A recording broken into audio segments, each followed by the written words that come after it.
श्री स्वामी समर्थ.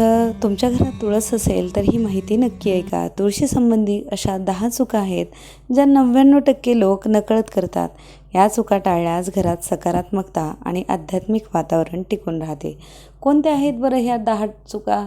चला तर मग त्यासंबंधी आपण चर्चा करूया. रात्री कधीही तुळशीच्या पानांना तोडू नये.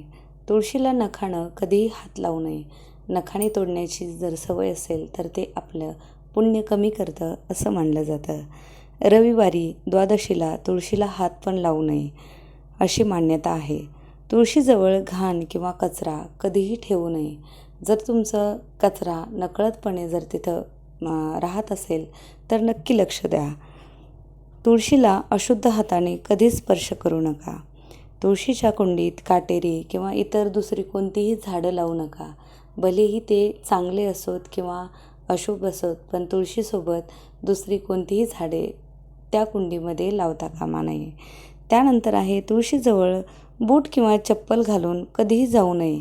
नकळत का होईना तिथून कधीही वागू नये बूट किंवा चप्पल घालून. सूर्यास्तानंतर तुळशीची पानं कधीच तोडू नयेत.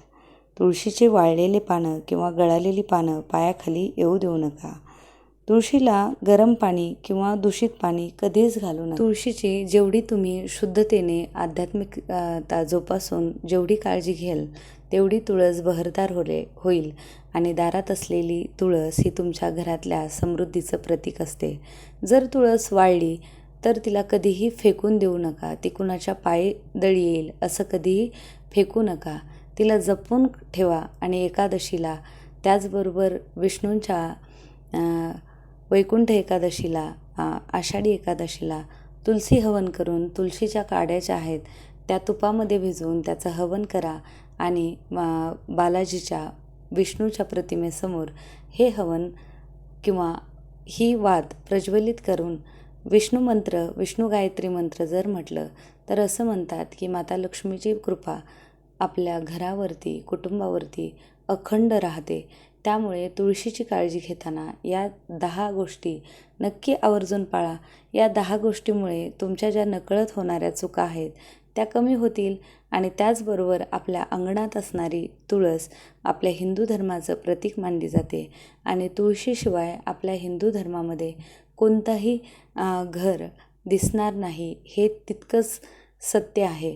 आणि तुळस ही जितकी बहरदार असते, जितकी हिरवीगार, जितकी बहरलेली, तेवढी त्या घराची संपन्नता प्रदर्शित करत असते. त्यामुळे अंगणामधली तुळस नक्की टवटवीत असली पाहिजे याची काळजी घ्या. तुम्ही जर तिथं शुद्धतेने गेलात, वागलात तर नक्कीच तुळस ही अखंड चांगली हिरवीगार राहते आणि जेव्हा तुळस सुकलेली दिसते त्यावेळी ती लगेच बदलून दुसरी तुळस त्या जागी लावावी. अशा पद्धतीनं तुळशीबद्दल असणारे 10 नियम नक्की फॉलो करा. आणि तुम्हाला ही माहिती दिलेली आवडली असेल तर व्हिडिओच्या खाली लाईकचं बटन प्रेस करा. चॅनलवरती जर नवीन असाल चॅनलला जरूर सबस्क्राईब करा. पुन्हा भेटूया अशाच एका नवीन व्हिडिओसोबत.